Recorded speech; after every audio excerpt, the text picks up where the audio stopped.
Welcome to Global Affairs. Welcome to Global Affairs. Let's talk about the Orange Revolution of Ukraine. The Orange Revolution was a series of protests and political events that took place in Ukraine between November 2004 and January 2005.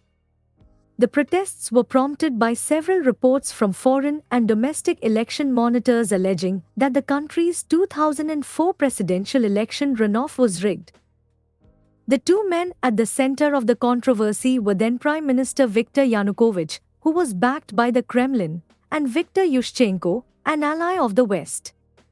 The Election Commission had declared Yanukovych as the winner, despite strong condemnation from America and the EU, which considered the election to be illegitimate.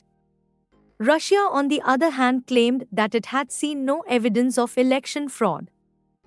Let's start and talk about the development of post-Soviet Ukraine and its growing problems.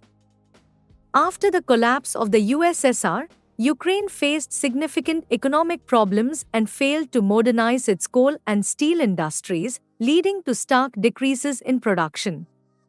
The results were unemployment, impoverishment, and widespread frustration. Politicians and activists in Western Ukraine wanted to bring the country closer to the European Union and to make it fully independent from Russia, but President Leonid Kuchma, a former communist, quite reasonably did not want to take only one side because the other side, Eastern Ukraine, was strongly attracted by Russia. That is why Kuchma did not have a clear policy and tried to find an equilibrium, so at times drawing closer to the West, at times closer to Russia, depending on the potential political benefits. However, it was impossible to balance forever. Regardless, Western Ukrainians still perceived him, negatively, as decidedly pro-Russian.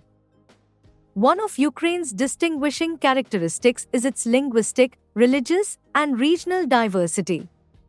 Roughly speaking, the country is divided into two parts, the Ukrainian-speaking West and the Russian-speaking East.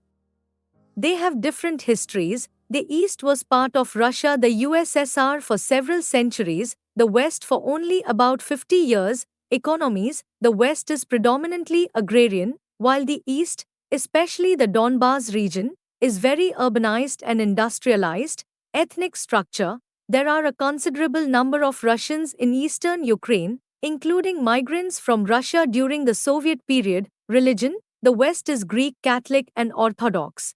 The East is mostly Orthodox. And political views: the West has traditionally been anti-Soviet and pro-European. The East is pro-Russian, with a certain amount of nostalgia for the Soviet Union. It is interesting that the West is much more politically modern and active. New political thought arrives there from Europe first, then spreads to the capital, while the East has been a very passive region since Soviet times. When the country became independent, Western Ukraine more eagerly accepted the economic reforms and ideas about democracy. With respect to elections, geography is far more important for Ukraine than any social or economic factor. Pro-European candidates receive a vast majority of votes in the West, and pro-Russian candidates are unchallenged in the East. For example, Kuchma, who promised to strengthen economic ties with Russia and enhance the status of the Russian language, became president in 1994 mainly thanks to people in eastern Ukraine. However, a careful analysis shows that central and southern Ukraine deserve separate consideration as well. Culturally, these regions are caught between the East and West, which do their best to influence them. Although the capital, Kyiv, is located near the geographical center of the country, it has proven to be much more amenable to political ideas from Western Ukraine. In Western Ukraine, nationalist movements aimed at spreading Ukrainian culture and identity throughout the country have had some success, without accounting for the feelings and rights of Russian minority. The East, meanwhile, is against Ukrainization and wanted to retain its Russian culture and language. These movements have only contributed to the further polarization of the country. In this situation of fragmentation and deep contradictions, Ukrainian governments have been forced to maneuver between Russia and Western Europe. One more important problem of the Ukrainian society was its demographic situation. Between the censuses of 1989 and 2001, the population declined dramatically, from 51.7 to 48.5 million, a 6.3% decrease. The situation was worst in the industrial eastern provinces. The Donetsk region lost 491,000 people, the Lugansk region lost 317,000, the Dnepropetrovsk region lost 312,000, and the Kharkov region lost 280,000. This was the result of rapid natural decrease combined with mass emigration to Russia. In predominantly rural western Ukraine, where the birth rate was much higher, the population remained practically the same as in 1989. Internal causes of the revolution. The internal causes of the revolution of 2004 were widespread corruption and income inequality. Rampant corruption was one of Ukrainian society's core problems. In 2003, Ukraine ranked 106th out of 133 countries in terms of corruption, and officials who stole money from state institutions were closely connected with the Kuchma regime. Ukrainian revolutionary activists thus hoped that the democratic revolution would help eliminate corruption. Discontent with President Kuchma among a large segment of the population, as he was perceived to be connected with corruption and criminal activities. Kuchma lost his legitimacy among young people when he was implicated in the murder of the opposition journalist Georgy Gongadze, who was killed in September of 2000. This was one of the key reasons for young people's anger and their political mobilization, which led to the revolution.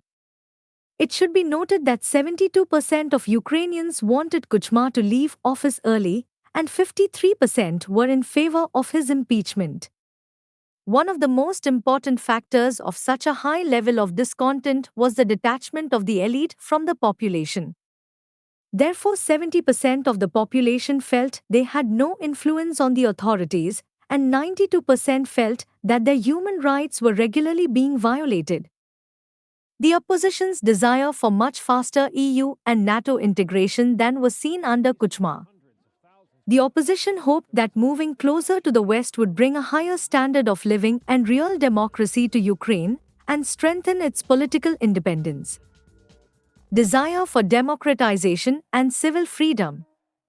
Ukrainian civil society and NGOs had been steadily gaining strength since the 1990s, and there was demand for a more open and democratic society.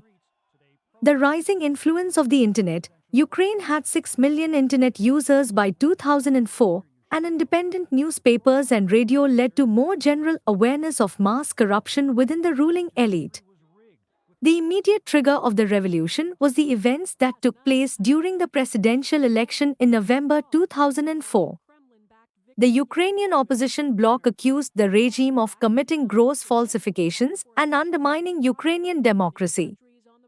External influence on the Ukrainian revolution. The most obvious influence came from Otpar and Georgian revolutionaries, and the Georgian Revolution of 2003 was the main model for Ukrainian opposition groups. The US government gave Ukrainian NGOs about $65 million in order to spread democratic values in Ukraine before the revolution. These NGOs played a major role in the revolutionary events. The movement Pora, which was very active in the revolution, was inspired by similar Georgian and Serbian movements. Pora activists received training in Belgrade and taught techniques of nonviolent resistance and chapter, Serbian, Otpar, and the color revolution's diffusion. The example of foreign activists' successes and passions was very important for Ukrainians. Ukrainian activists did not simply copy the Serbian and Georgian experiences, however, instead developed their own techniques.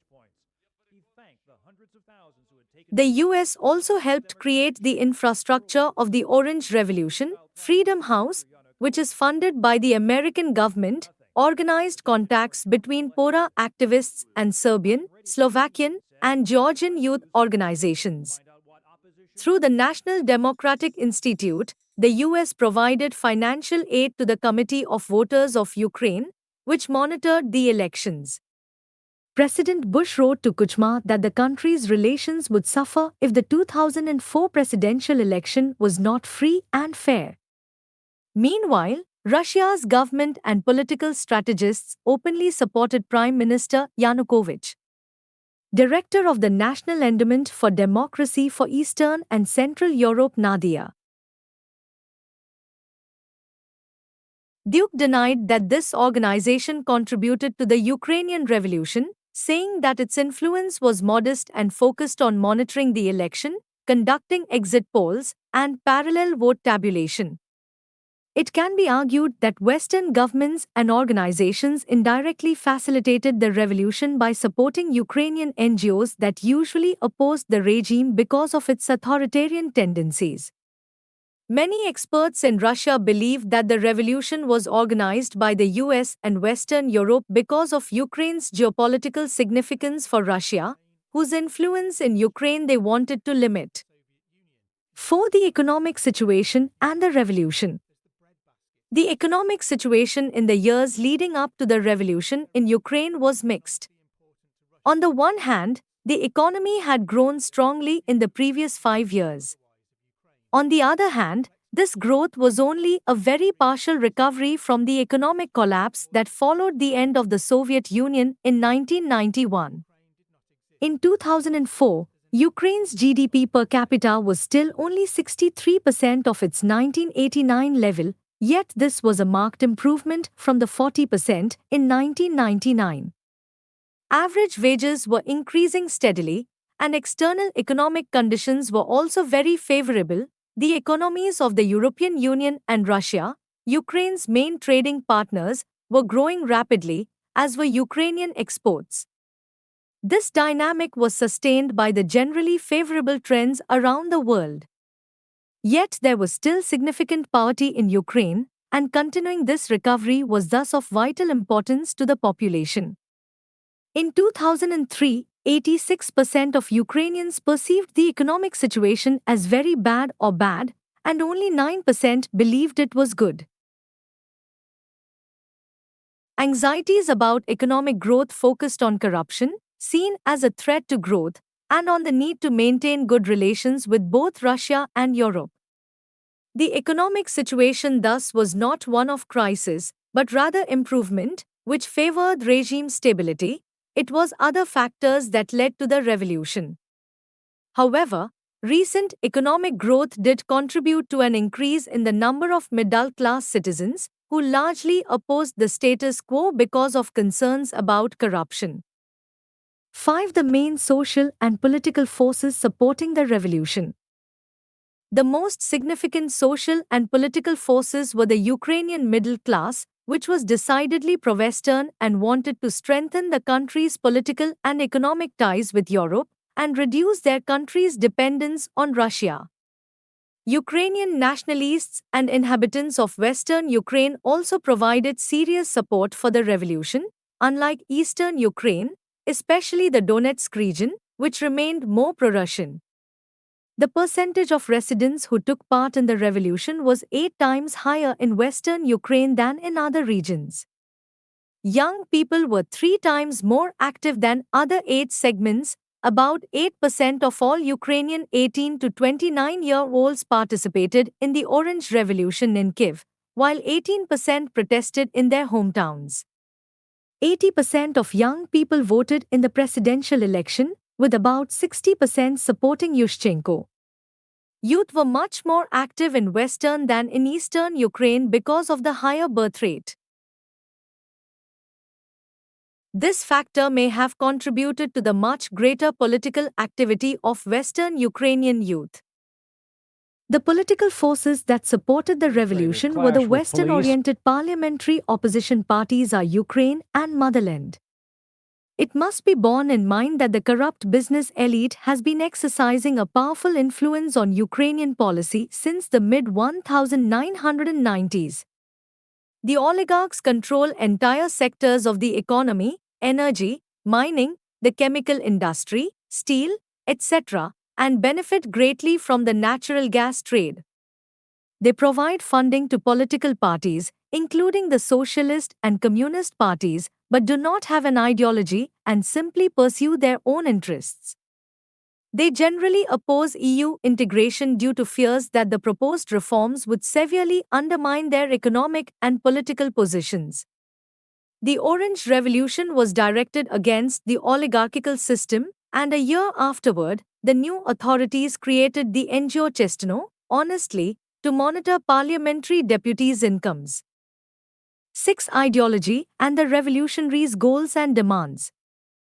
The revolutionary movement opposed Kuchma because it saw him as a criminal, and his hand-picked heir, Viktor Yanukovych, had a criminal past. The main opposition party, Ukraine, led by Viktor Yushchenko, had a right-leaning and liberal ideology. It also engaged a moderate nationalist ideology too that sought the strengthening of Ukrainian identity, language, and culture. At the same time, Yushchenko rejected radicalism, which was characteristic of some Ukrainian nationalist movements, because he wanted to attract Russian-speaking voters. Yulia Tymoshenko's party Motherland was left-wing and populist, while the Socialist Party of Ukraine, which also supported the revolution, had a social democratic ideology. This was thus an anti-Yanukovych coalition, rather than one of like-minded parties. Moreover, it must be said that the members of the opposition parties, as in ruling parties, were not bound together by clearly defined ideologies, but were generally clients of their leaders. The revolutionaries' main goals were the annulment of the results of the second round of the presidential election, which was seen as fraudulent, and the holding of a new election. 7. Organizers and leaders of the Ukrainian Revolution. The main organizer of the Ukrainian Revolution was the student movement Pora. It was quite popular among Ukrainian youth, which mostly supported the opposition rather than the regime. Pora was actually divided into two parts: Black Pora, whose members had already participated in protests against Kuchma and did not want to support the opposition parties openly, and Yellow Pora, whose members were mostly students and whose leaders were closely linked to Yushchenko. Black Pora, like Kmara and Otpa, did not have prominent leaders, but Yellow Pora had a clear leader, Vladislav Kaskev. Pora relied on financial support from Western European foundations, but also from domestic opposition businessmen, unlike Otpa. The organization grew out of the movement, Ukraine Without Kuchma, which was created by young people from various NGOs in 2000. The 2004 revolution was led by the head of the Ukraine party, Viktor Yushchenko, and by Yulia Tymoshenko, who agreed to support Yushchenko after he promised her the position of prime minister. It should be noted that the opposition leaders had previously been connected with the regime. Yushchenko was Kuchma's prime minister from December 1999 to May 2001. His main opponent, Viktor Yanukovych, was the prime minister from November 2002 through the time of the Orange Revolution. 8 forms of the revolutionary activity. The main types of revolutionary activity were demonstrations against the government. The opposition already had some experience of protesting. The murder of Gongadze had provoked its indignation, and up to 50,000 people took part in protests in March 2001 that ended in violent clashes with the police. Members of Ukraine carefully analyzed why the previous protests failed and decided that their demonstrations should be non-aggressive and much better attended. Pora made its main symbol a clock, suggesting that it was time for Kuchma to resign. As was the case with Otpa, Ukrainian youth movements used humor, street performances, and jokes about Yanukovych's criminal past and his lack of education to overcome widespread fear and apathy. In one such street performance, members of Pora dressed up like prisoners and pretended to campaign for Yanukovych, telling the people that they had been freed for the weekend to agitate for one of their fellows. By that time, the Ukrainian internet was quite well developed, and it abounded with jokes and cartoons mocking the regime and its candidate. Concerts and carnivals were an inseparable part of Ukrainian youth activism, with the country's most popular rock bands performing for the supporters of the opposition. Traditional bands and singers played in support of the regime. Music was very effective in mobilizing the youth. Student organizations conducted a student rally with about 30,000 participants that included a free rock concert to support Yushchenko and to demand free and fair elections in October 2004. Teenaged girls gave flowers to Berkut officers in order to decrease the probability of a violent crackdown. Pora said that it distributed 40 million leaflets and stickers in 2004. Stickers bore images of such symbols of resistance as Taras Shevchenko and Che Guevara. The core organizational feature of the revolution was the opposition's uniting around a single candidate, Viktor Yushchenko, in the runoff election, though the Communist Party did not participate. Pora succeeded in using various Ukrainian institutions, NGOs, opposition parties, opposition media, to unite the opposition forces and mobilize society against the regime. Pora closely cooperated with NGOs that worked to increase electoral participation and monitored them. During the revolution, Pora maintained order among the protesters by preventing drinking and violence. Yellow Pora joined forces with about 300 NGOs to form the New Choice Coalition, which aimed to prevent electoral violations. The two sections of Pora sent the most active young people to build a tent city in the center of Kiev after the runoff election. It eventually attracted hundreds of thousands of people of different ages and social status. Similarly to what happened in Serbia, the government tried to paint members of Pora as agents of America, extreme nationalists, and even terrorists, but such accusations failed to prevent the youth movement from spreading. The regime also created its own youth movement, Dosit Enough, which imitated Pora's tactics but directed them against Yushchenko, whom it accused of being extremist. However, this organization remained very small and had no significant influence on political developments. 9. The regime's main weaknesses. 1. Lack of support throughout much of Ukraine. In Kiev, the country's biggest city and the center of its political system, and in western Ukraine, the regime's candidate Yanukovych enjoyed minimal support. Its main base was in the east. Yanukovych was not a skilled speaker and campaigner, unlike the charismatic and self-confident Yushchenko, and especially Yanukovych lost in this respect to passionate Yulia Tymoshenko. 2. The regime's lack of credibility. It was perceived by the middle class and the urban educated youth as corrupt, backward, and undemocratic. This perception only grew stronger with time, as the regime committed more and more blunders and misdeeds. For example, instead of experienced and capable politicians, Kuchma brought with him a crew of oligarchs from his hometown Dnepropetrovsk. One of them, Pavlo Lazarenko, in May 2004, was convicted in US by the federal jury in San Francisco of fraud, conspiracy to launder money, money laundering, and transportation of stolen property. He was accused of having stolen from the state and extorted from businesses hundreds of millions of dollars between 1995 and 1997, when he was Deputy Prime Minister and then Prime Minister. Thus, one could agree with A. Aslan's statement that it was the regime which helped the oligarchs to make their fortune due to their preferential treatment and access to the most important state positions. 3. The fragility of the regime. Because of its historical fragmentation and great regional diversity, Ukraine's elites were rather fragmented. Its political, business, and oligarchical elites maintained close ties with their own regions and competed for power and property by creating parties and media outlets, but none had enough influence to bring the whole country under its control. This meant that Ukrainian political institutions were fragile as the central government came to be dependent on regional economic forces.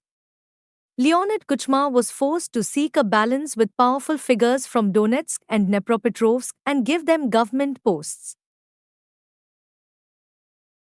Largely owing to conflicts within the elite, Ukraine under Kuchma saw precarious governments, with premiers working an average of less than 1 year, low presidential popularity, a low level of confidence in state institutions, unstable center-region relations, and an immature political system in which parties quickly changed their positions depending on the situation. Kuchma was more of a mediator for rival factions of the elite than a true ruler.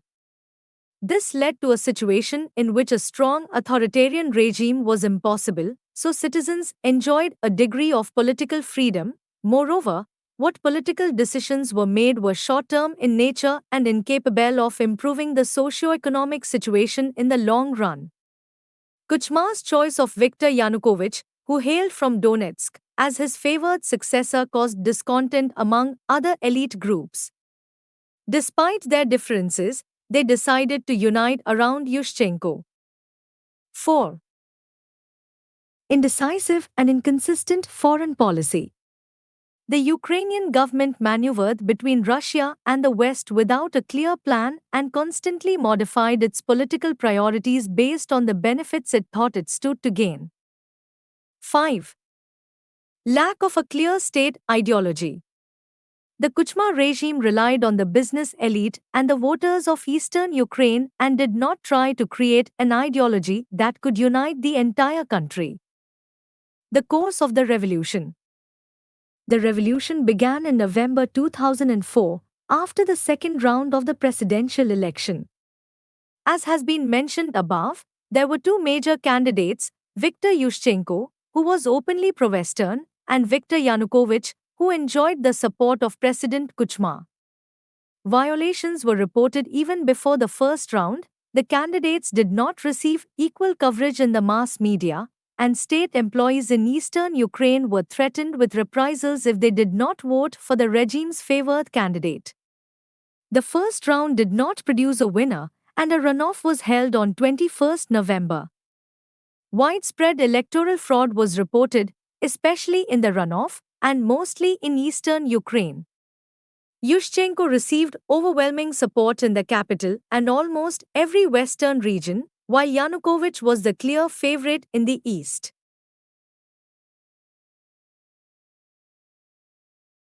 The government declared that Yanukovych had won by a slim margin, 49-47%, but the opposition declared that there had been falsifications and called for street demonstrations.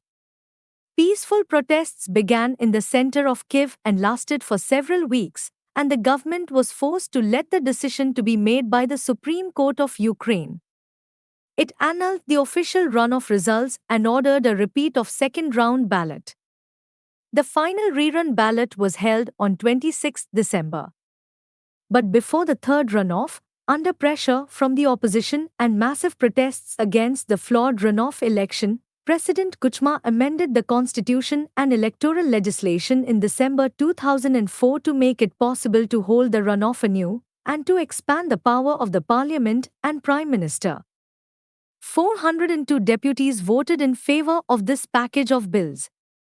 The result of the new voting was a 52% per 44% victory for Yushchenko, who became the president of Ukraine on 23 January 2005. About 1 million people attended the largest of the demonstrations, angered primarily by the reports of electoral fraud. The opposition prepared beforehand to declare the elections fraudulent. One key factor in the success of the revolution was that the opposition managed to make close contacts with a large number of military officers 2 years before these events. The officers agreed not to use force against protesters under any circumstances. More than 80% of military officers assessed their standard of living as low, leaving them with little reason to support the regime. The Security Service of Ukraine, SBU, was divided, with many employees supporting the revolution, and it cooperated with both sides. The Supreme Court, as has been already mentioned above, also played a great role in the victory of the revolution, declaring the first runoff election invalid owing to mass fraud and calling for another round.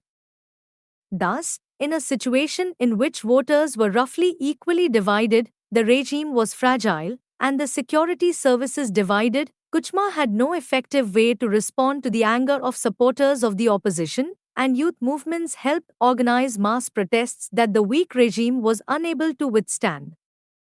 The results of the revolution and Ukraine's development after the revolution. Ukraine's extremely fast economic growth, about 10% in 2003 and 13% in 2004, fell to only 4% in 2005 following the revolution, but rose to 8% in 2006 to 2007, incidentally, when Yanukovych became the prime minister. After the global economic crisis of 2008 to 2009, in which Western European economies closely linked to Ukraine's suffered greatly, growth was much slower. GDP per capita during this period remained approximately half of Russia's, although before the revolution Ukraine's growth had been much faster. The dramatic deterioration of living standards in 2008 to 2009 played a significant role in the defeat of the Orange Coalition and Viktor Yanukovych's coming to power in February 2010 in the hope that he could revive the economic boom. But the new government was unable to improve the situation, partly because of a second recession in Europe and partly because of populist economic policy. It is important to note that the fast economic growth seen before 2008 led to high expectations. In the event, however, these hopes were not fully realized, causing discontent with the new regime. This, along with other factors like the growth of economic and regional inequality, led to the next Ukrainian revolution in 2013 to 2014. The political situation in post-revolutionary Ukraine was quite unstable. The new government suffered from frequent conflicts and disagreements between the two leaders of the revolution, whose ideologies differed.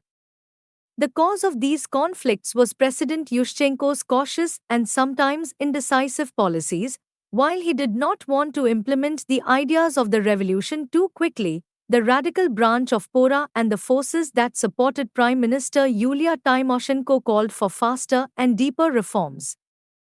In September 2005, the Orange Coalition fell apart, and Yushchenko's popularity suffered. In the 2006 parliamentary elections, Tymoshenko's bloc received 22% of the vote, compared with 7% in 2002, while the president's Ukraine took only 14%, a great decline from 24% in 2002. In August 2006, Yushchenko broke with Tymoshenko. Under Yushchenko, there was clear progress in the social, demographic and political sphere.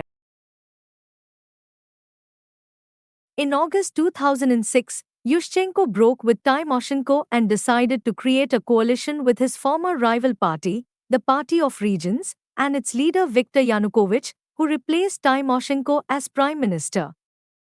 Under Yushchenko, there was clear progress in the social, demographic and political sphere, but it was hampered by instability and government conflicts. The new government increased the power of the prime minister, which helped to strengthen the parliament's oversight of the executive branch. Press freedom grew, and in 2005, the parliament passed a law that increased election transparency by giving NGOs the right to observe them. But civil society in general found itself marginalized, just as before the revolution. Although Ukraine's democratization index and its election freedom improved greatly, the problem of corruption remained acute for several years following the Ukrainian Revolution, and, according to international organizations, it hardly decreased. Corruption continued to be a part of life for ordinary Ukrainian people and the elite. By the end of Yushchenko's term, the popularity of the revolutionary president was in the single digits. He paid a great deal of attention to the question of Ukrainian history and identity, declaring, for instance, that the Holodomor was a genocide of the Ukrainian people, but less to the economy and social reforms. Yushchenko lost the 2010 election with the lowest result for an incumbent president in world history, 5%, and Yanukovych took office. During his rule, the country's development suffered a significant setback. The level of corruption grew, especially within Yanukovych's circle, and the president became much more authoritarian.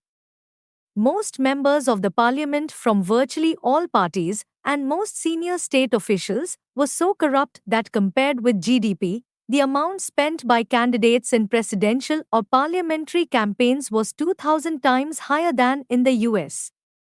High-level corruption was rampant enough to undermine Ukraine's economic development. Despite Yanukovych's attempts to suppress Ukrainian democratic institutions, the relative democratization of Ukrainian society after the Orange Revolution was evident from the popularity of political talk shows and the growth of media freedom. Extreme corruption, along with Yanukovych's decision to hold off on signing an association agreement with the EU, was an important cause of the next Ukrainian revolution. According to surveys, in the early 2010s, 93% of Ukrainians had positive attitudes toward Russia and the Russian people, but nearly half the population, 50% in Ukraine as a whole and 60% among those aged 18 to 29, supported EU integration, including 51% of young people in eastern Ukraine. They hoped that this would lead to higher living standards. Armandin, 2013. In general, it is obvious that although the Orange Revolution was led by clearly pro-Western and democratic forces, they were unable to change the situation significantly. Press and electoral freedom increased, but this was not enough to solve the country's main problems: corruption among the elite, a fragile and unstable political system, and political polarization of society. The new president unexpectedly agreed to cooperate with old corrupt forces, leading to a dramatic decline in his popularity. After 2010, when Yanukovych came to power, corruption increased drastically, and the democratic transition was reversed. The economic downturn following the global financial crisis of 2008 to 2009, his poor and corrupt governance, along with his reluctance to continue down the path of EU integration, led to the next Ukrainian revolution. Thanks for watching and keep sharing.